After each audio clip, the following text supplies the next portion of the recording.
Game of Notch had an idea. A cave game, a sandbox seemingly endless, an adventure that had everyone saying, just one more block.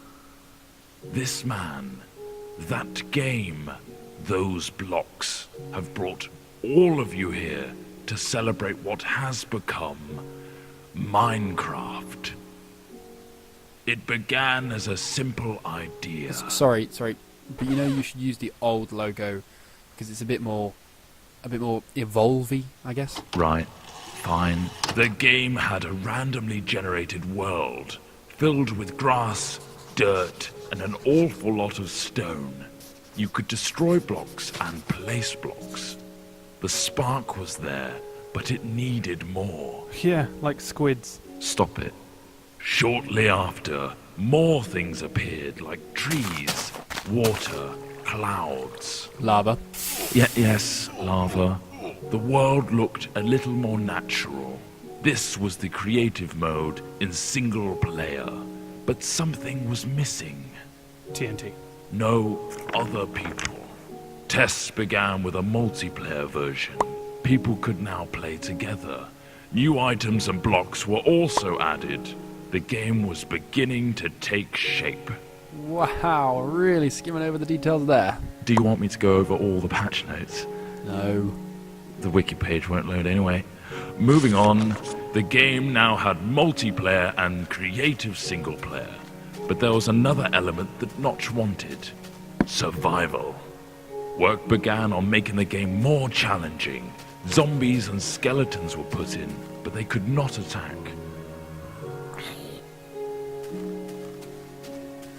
Sheep and pigs were added too. Whoa.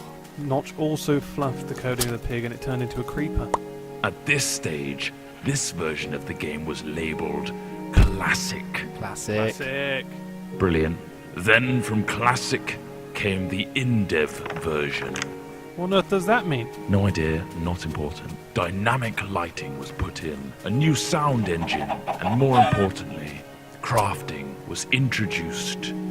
Then came InfDev. Sorry, what? InfDev introduced a big feature to the world, infinite terrain. No longer was the player constrained to a square world, but now it stretched endlessly.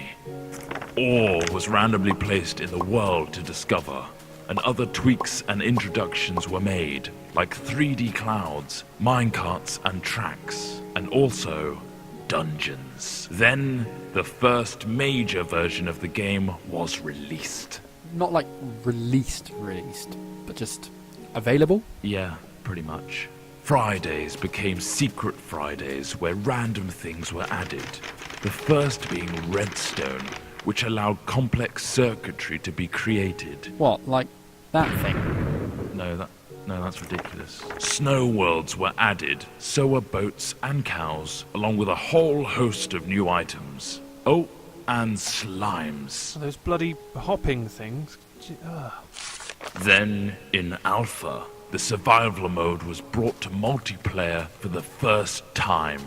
This allowed for players to battle monsters and survive the night together.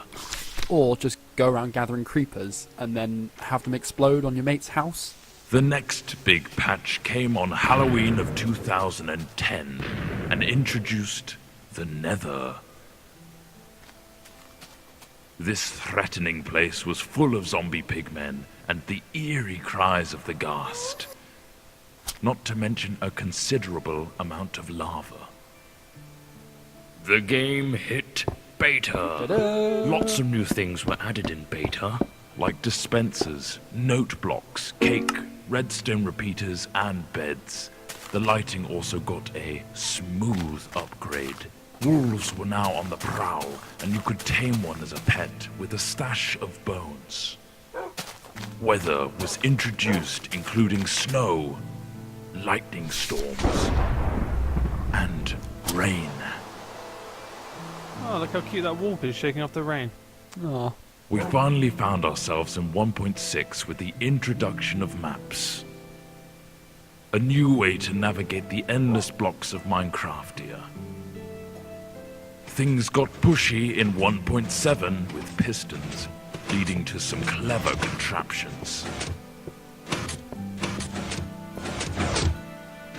1.8 gave vastly improved combat mechanics, allowing the player to sprint, draw back their bow, and land critical hits on their enemies. A new terrain generator was added, along with quirky NPC villages and mighty strongholds. And now comes the end. A true challenge awaits you in this unforgiving realm. But that is something you'll have to discover.